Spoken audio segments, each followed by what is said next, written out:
Big Ten play.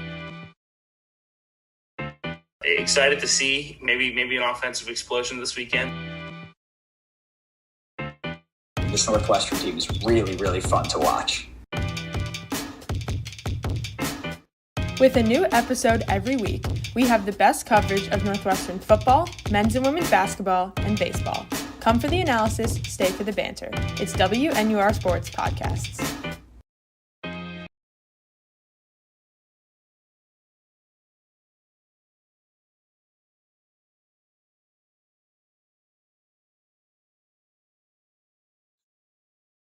Okay. Yes. Ha ha ha. Yes. Welcome back to Obscure Ballers. This will be our third episode, Sticks and Stones. I'm Tomas Moran here with Sivaraman. We are very excited to bring you this third iteration of the show. And we are here with Yanyan Li. Yanyan, want to say hi? Am I muted? No, it's the mic. Yeah, it's the mic up there. The mic up there. All right. Because it says like the red thing. No, that's for the phone. On the camera. Okay. So you're good. I see. Mic is- Awesome. Yeah. Yes. Well, You're heard loud and clear. awesome. Well, thank you guys for having me on. I'm very excited to talk about obscure ballers and all types of niche sports content. Probably my favorite type of sports content. Oh, yeah. But Ours too.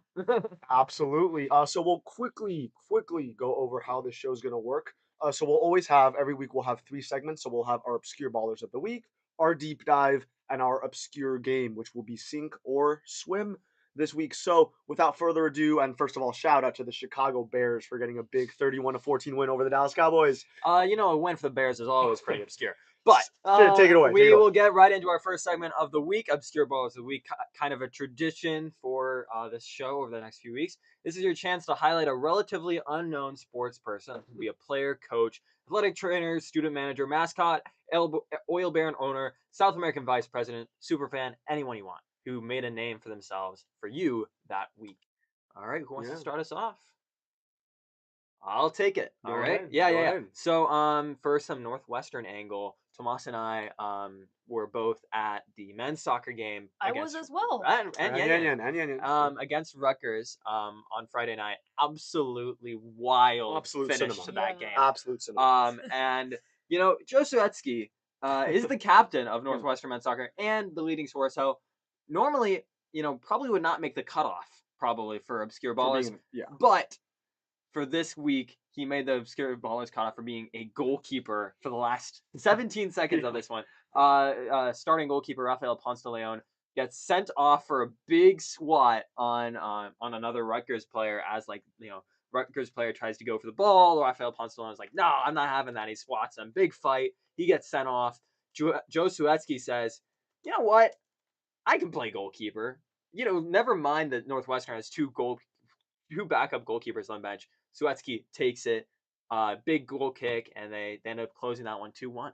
Yeah, and that game was truly insane. I mean, we're talking 2 red cards, a goal called for offside with 30 seconds to go, a penalty that hit the crossbar, another shot that hit the crossbar, a goal line clearance.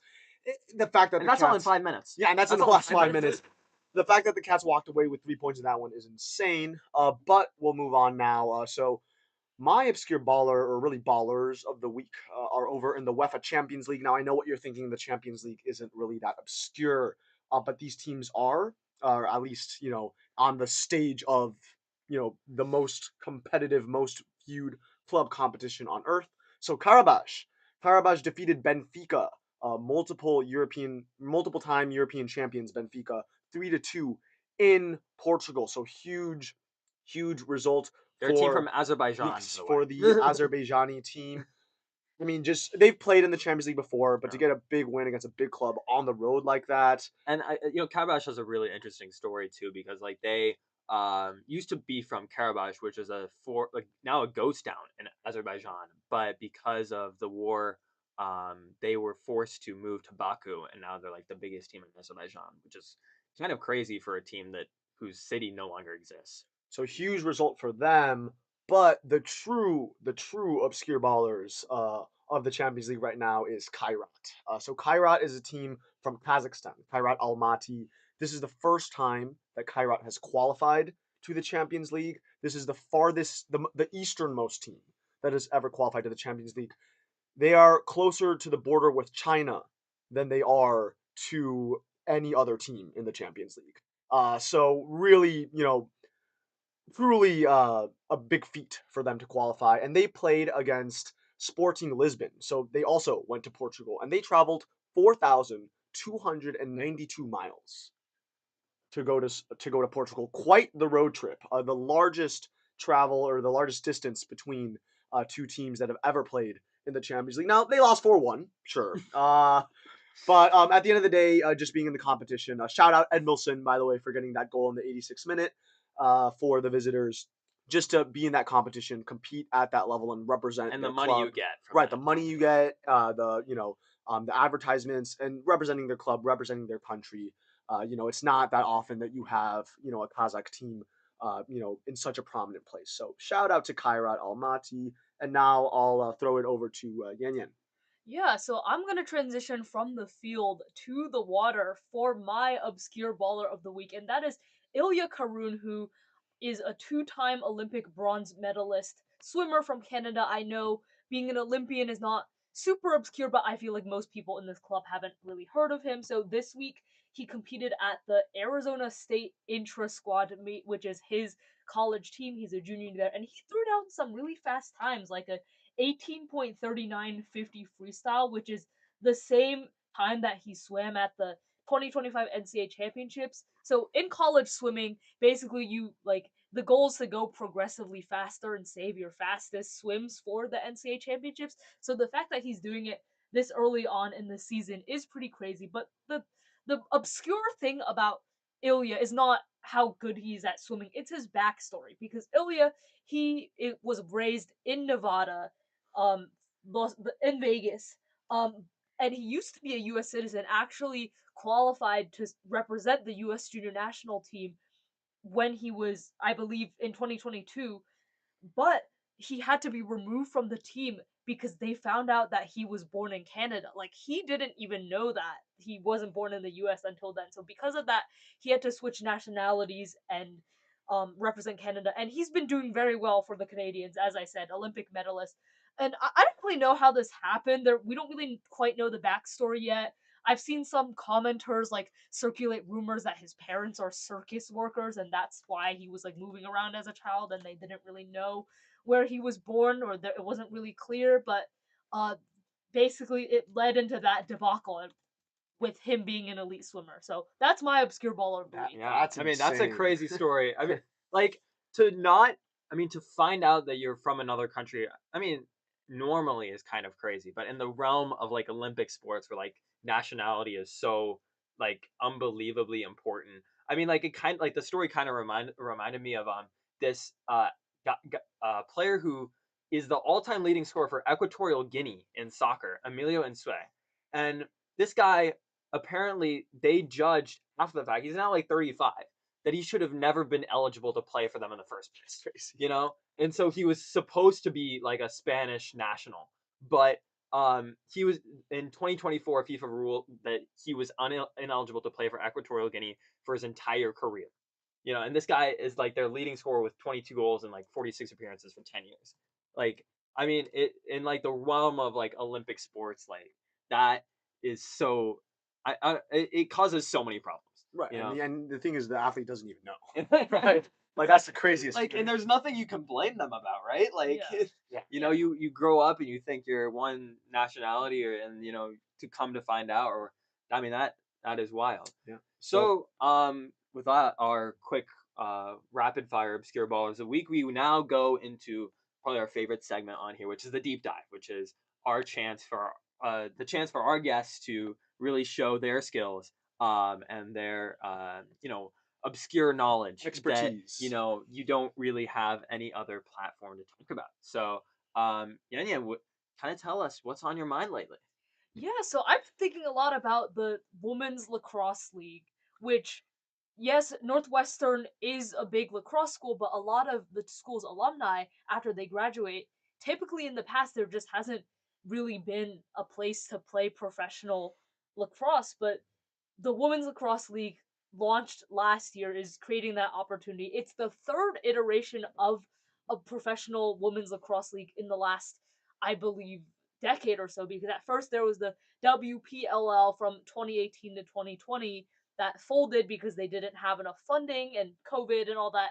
Then it was Athletes Unlimited, which was there exists for a lot of other sports, but basically you have instead of you switch teams every week and you're scored individually instead of as a team. In that format, I personally think is very confusing.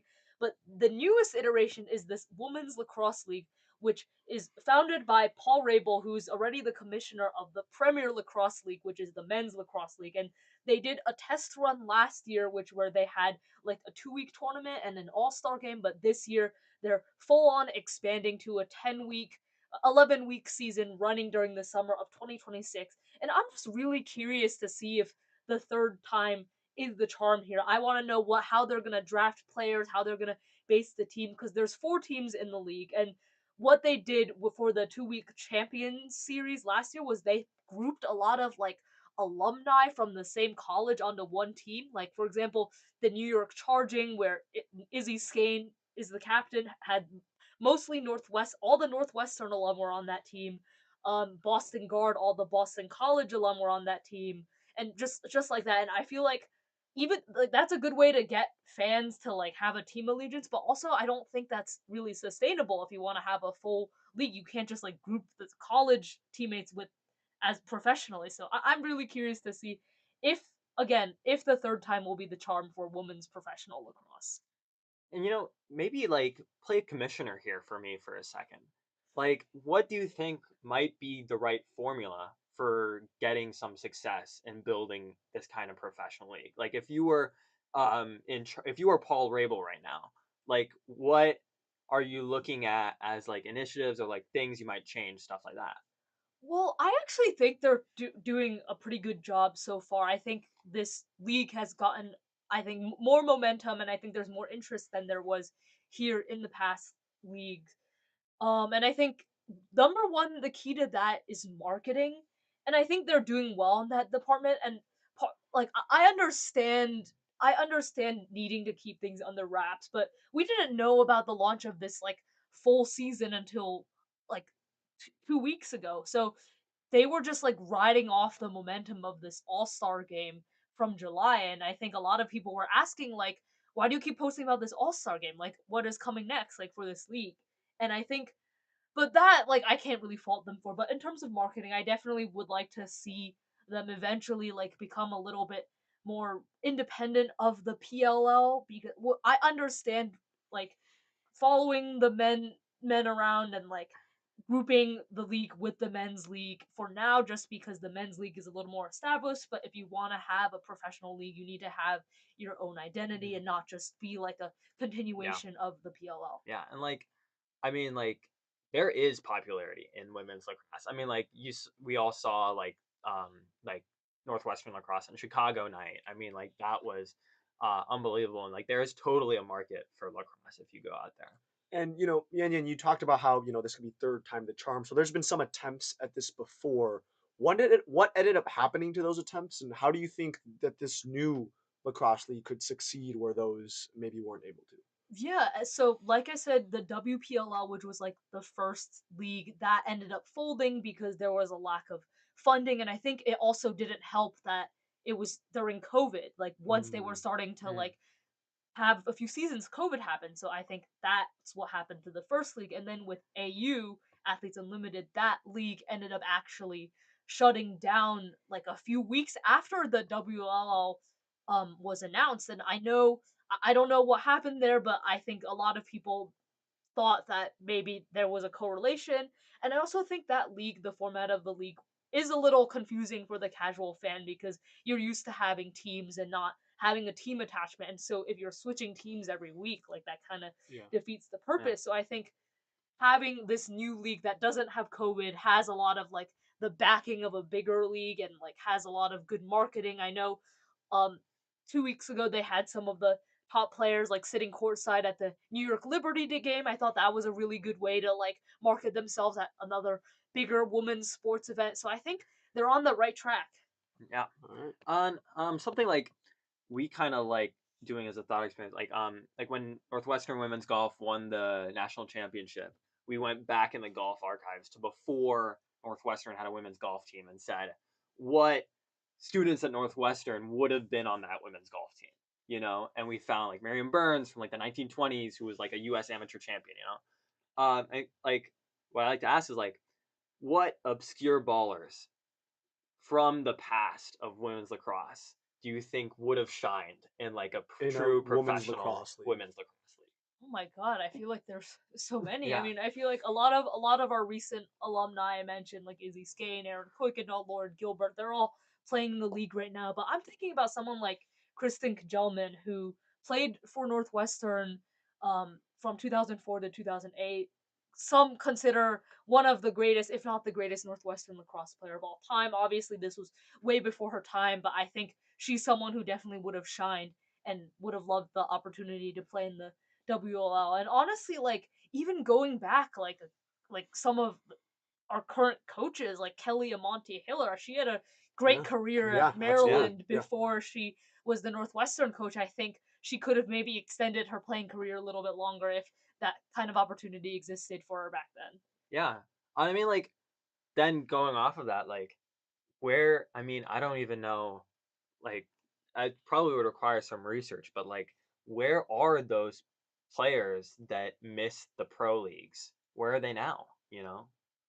I think they either go to the coaching or they just retire and do like an office job. Yeah. And honestly, like even some of the players now in the WLL, like I actually did a feature on this with some of the Northwestern alum this June. It's called How Northwestern Alum Are Navigating the Unknowns of Professional Lacrosse. But because the WLL, it's like only during the summer, and this year was only those 2 weeks in the All-Star game. A lot of them actually have like full-time jobs in other departments, like Kendall Halpern, who graduated in 2024. She that has an office job. Lauren Gilbert.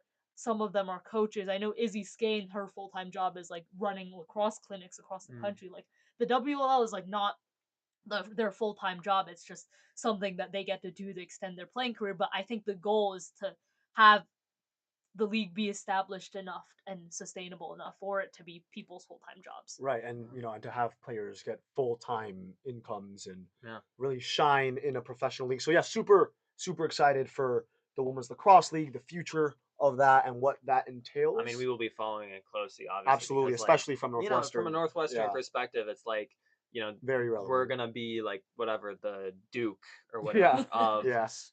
women's lacrosse, you know, like, and it's like, it's cool to see obviously where, you know, those players end up.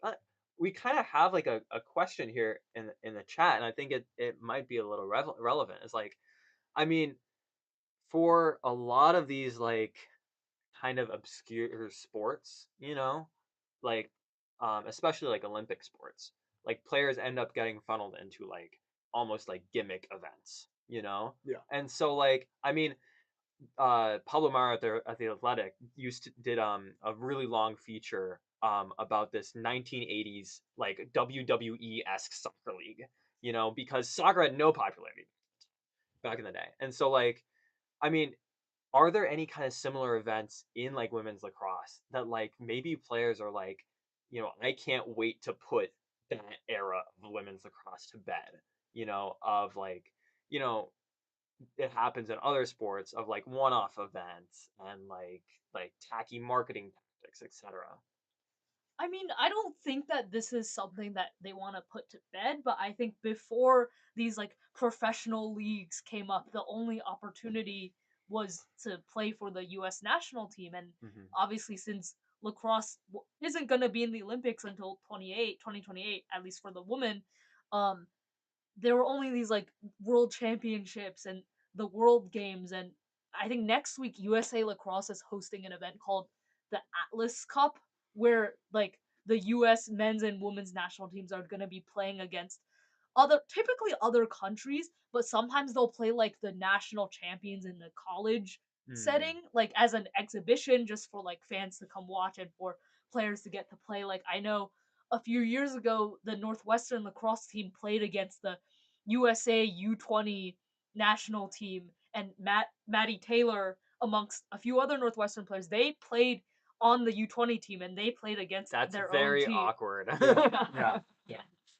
So I think like stuff like that, I don't think they want to put it to bed necessarily, but before these professional meets, I think those events along with international competition, which the US and kind of Canada, but mostly the US are like so far ahead of the world that those games end up just being like 20-goal blowout, Right. like not super competitive. Yeah, for sure. And like I think like definitely when it's not as completely developed in other countries, like I think like the international game can end up getting pretty boring pretty quickly. So with that, I mean, really really nice to have you on to talk about all this, and like we said, we're gonna be following like the women's lacrosse league like very closely. Let's get into something a little bit on the fun side. I mean, obviously, like talking about women's lacrosse was so like really interesting, and we'll get into our obscure games, which is kind of more of a segment to have a we have a universal prompt, and you can respond to it with any sport, any subject, anything you like. So our prompt kind of for this week is called Sink or Swim. So you see it all the time. You know, my inspiration for this segment was Auckland City at the FIFA Club World Cup. So Auckland City is this amateur team in Oceania that somehow qualified for the FIFA Club World Cup in the US, which has all the heavyweights of Brazil and Europe and, you know, Africa and North America. And this is an amateur team of players that are like carpenters, warehouse workers, etc., teachers that have to request time off to go to this game. So they were thrown into this huge pool of heavyweights and titans. So my question to you guys is find another example of a huge underdog finding themselves in a completely new world with all these titans and heavyweights. And tell me, did they sink or did they swim? So on the topic of amateur teams, and also on the topic of today's episode's title, Sticks and Stones, sticks in lacrosse. Well, in stones, you could pass the rock in basketball. And there's this amateur team. They used to be known as the Caterpillar, or the Peoria Caterpillars, also known as the Peoria Cats. The Peoria Caterpillars were an amateur team located in Peoria, which is like 2 hours away from here, in central Illinois. And they were run by literally Caterpillar, like the company Caterpillar. Construction. Right? It was started by like Caterpillar workers, and this is like the 1940s.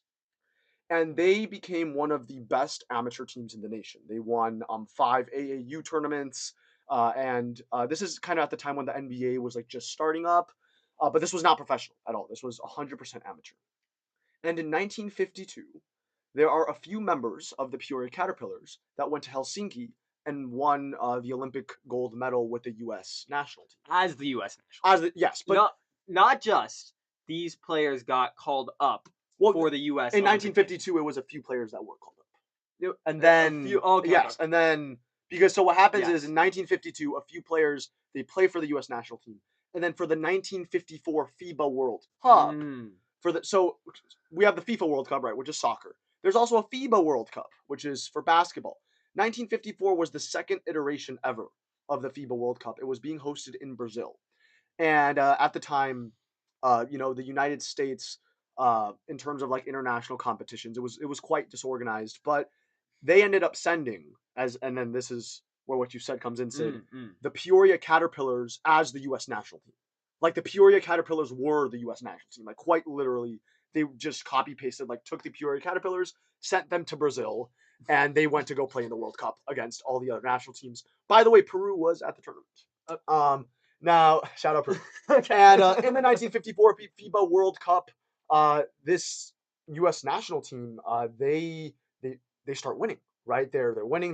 They have a really close call against Uruguay, end up squeaking that one out, and then they end up facing almighty Brazil in the final in Rio de Janeiro, and they are in front of 35,000 fans at the Maracanazinho, which the Maracanazinho is like a basketball arena version of the Maracanã. And again, you have to remember, like this is again an amateur team. This is a group They're- of like construction right. engineers Their best who player, have formed a basketball team in Peoria, Illinois. Their best player is Kirby Minter, who played college basketball for Southeastern Oklahoma State, went undrafted in the 1950 NBA draft, and never played basketball professionally. Right. Their coach was Warren Womble, mighty Warren Womble, and Such a carpenter. and against this Brazil team, which had multiple future FIBA Hall of Famers, including the coach, and they won. They won, against all odds on the road, won the world championship for the United States, representing the United States, just a bunch of guys who worked for Caterpillar out of Peoria, Illinois, and quite insane. And the United States would not win the FIBA World Cup again until 1986, right? So 32 years would pass until the U.S. would win that competition again. So yes, the United States is typically dominant in basketball, but this was a very, very particular case and some rare success for the United States in that tournament at the time and for a while, really up until the dawn of, the Dream Team. Mm-hmm. So anyways, shout out to the Peoria Caterpillars. Long story short, they swam.